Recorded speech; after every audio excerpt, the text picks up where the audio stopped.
There we go. Material section. It pays to work out who you're going to do. Just because you use, for instance, Kingspan product all the time doesn't necessarily mean for this project that it's the right thing to do, because you might be able to use an alternative project, an alternative supplier who's giving you the same product, same price, but they've got their stuff Green Guide 8 rated, just because it's a slight different makeup to the actual insulation or things like that. So it's worth doing that. This is quite a new thing. We missed out on these credits, and there's quite a high sort of section as well. I think there's 4 credits for the responsible sourcing, and most things are quite difficult to prove where they come from.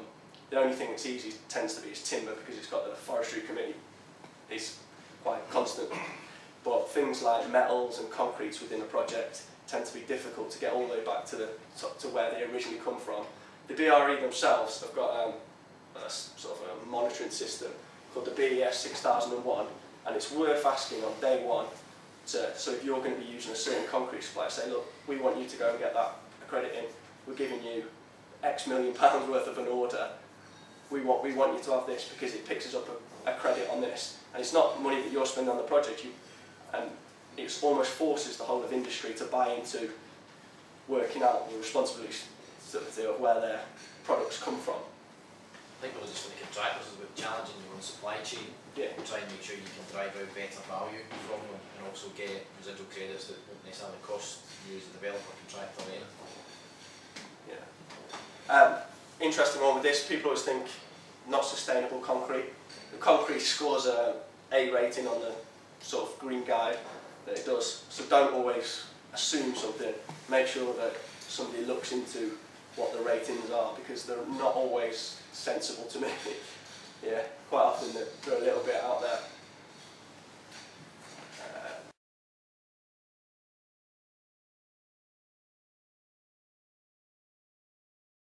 Next one.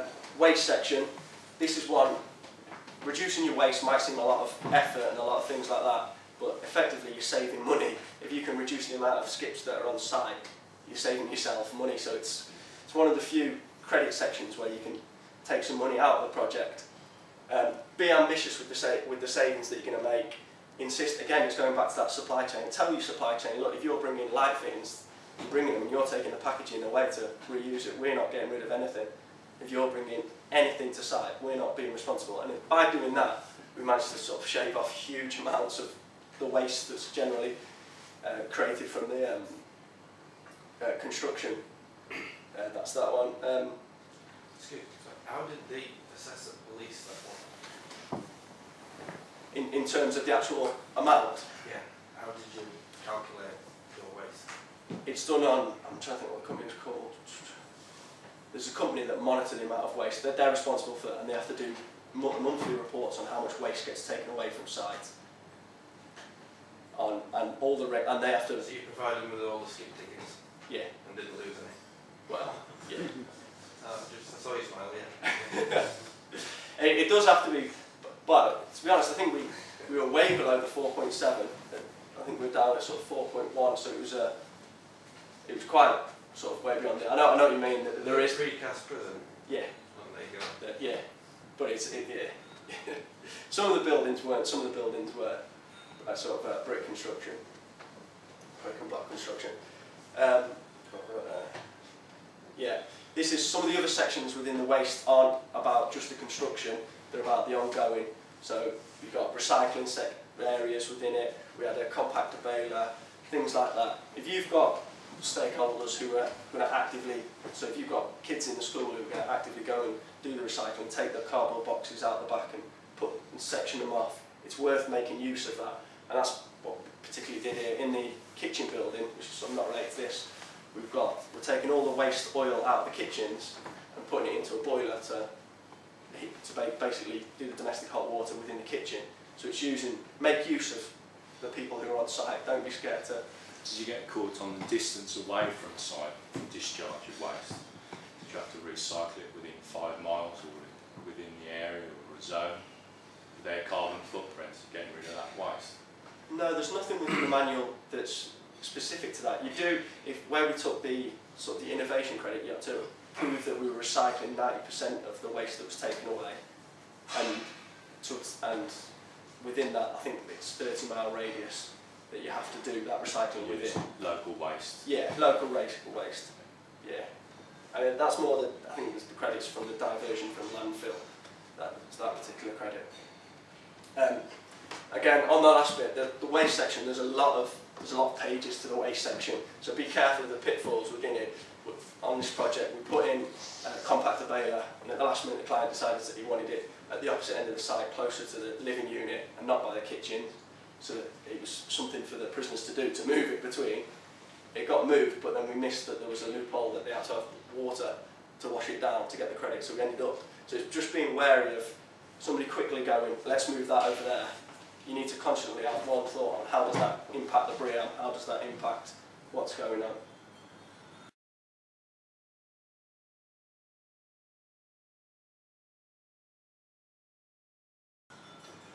Land use and ecology section.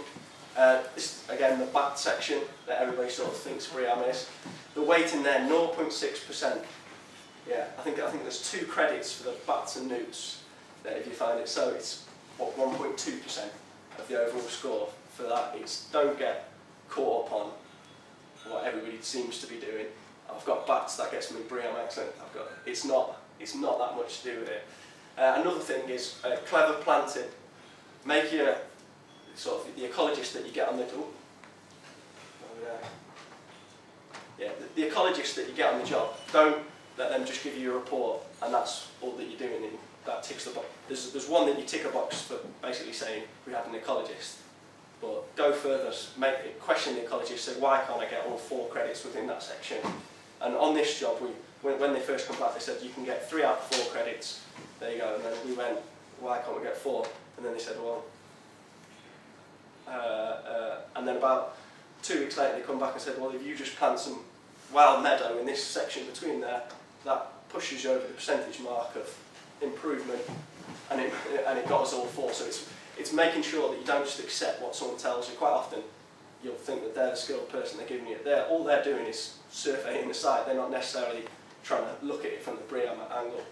Could it be said across the whole of the design team, you've got a proactive approach looking at the item that you've got to achieve BREEAM credits? Yeah, definitely. You constantly need to be aware of, and that's what we're saying about the holistic approach to it. Don't look at one credit and do this. Make sure that you're always questioning every credit, and it's questioning each other. When we were having them regular meetings every sort of 3 weeks, we were sitting there going, hold on a minute, why aren't we getting this credit? Why aren't we getting this credit? But you need to be doing that with people who are actually looked at the manual. Quite a few people turning up to their mod meetings and going, why are we not getting that credit when they didn't see that we bounced it. So get familiar with the manual and be confident in what you're saying, and then everybody can sort of chip in and question each other.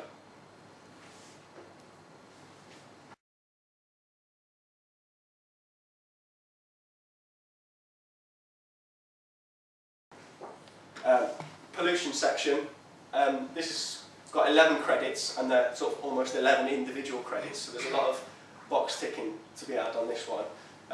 First one where we managed to sort of pick up some credits by, again, a loophole within it. If you can design your AC systems to keep under a 5 kilogram charge, you're automatically, that's seen as not a major disaster if it leaks, so you don't need a leak detection system. So the cost difference between having 2 5 kilogram units or than 1 10 kilogram unit, when you weighed it up in terms of running the refrigerant pipework, it wasn't a huge difference, and it picked us up BREEAM credits. That's what we ended up doing in the living unit. So it's always making sure that you look at things like that, maybe outside the box.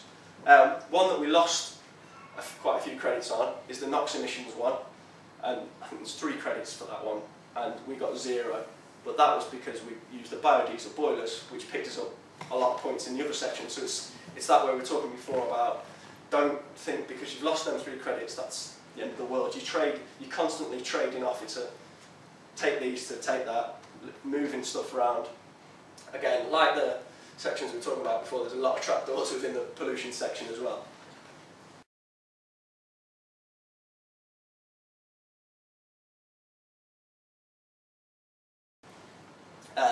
Innovation section. This section is a little bit of a difficult one to get your head around because it's innovation, but really I don't think any of the credits within it are that innovative that you can't look to achieve them. But the power of them, all them previous sections, they're weighting together, gives you the 100%. And then each one of these is worth 1% above that. So in theory, if you got everything, you could get 110%, which a lot of people miss out. So if you can pick up any of these innovation credits, they're very powerful because it's an instant 1% on anything you're doing. And I think we picked up 6 out of the 11. So 6% of, really our score was only 83%, but because we did the extra work on the innovation, it pushes up to the 89. So it's quite a powerful one. The ones that we picked up, that BREEAM AP that I mentioned at the start, so if you get the right person, that's 2% above and beyond of everything. The other one was the renewables section, where we decided to go for 20%, which I don't think is that majorly ambitious, and I think the new BRE, which is manuals which are due out next year, will be maybe push it a little bit further. But for some reason, 15% would get you regular credits, 20% would get you an innovation one. It seems most unit sizes for the biodiesel, it was going up to the next size of unit, and the cost of that wasn't a huge implication by the time you've got the pipe work and everything else. It's pretty much the same unit for quite a big benefit as well. One that I sort of touched on before, the metering. If you can use the metering to monitor the amount of water that goes into your domestic hot water system, that's seen as being innovative. I don't know why, because it doesn't, to me, it doesn't strike as something amazing, but the BRE, all they expect you to do is monitor the amount of water coming into the building. So if you're monitoring the amount of water that goes into the sort of chlorifier, for instance, the two of those together, you can also use them to do what's called a leak detection system. So you're picking up one credit for monitoring things beyond just the building, so major plant supplies, and then you're picking one up for leak detection. So by putting that 1 metre in for, say, £300, you're picking up, I think we picked up nearly 2.5% for that 1 metre. It was quite powerful by working out all the sort of loopholes within it. Again, we touched on it before, considerate constructors, look after the community well, maybe get somebody to knock on the door with a packet of biscuits and say, look, we're building over there, we're doing this. It's not a costly thing, it's almost, whereas it works the opposite. If you upset someone, they're going to go, yeah, they were noisy, yeah, it can work the right way or the wrong way depending on how you work on it.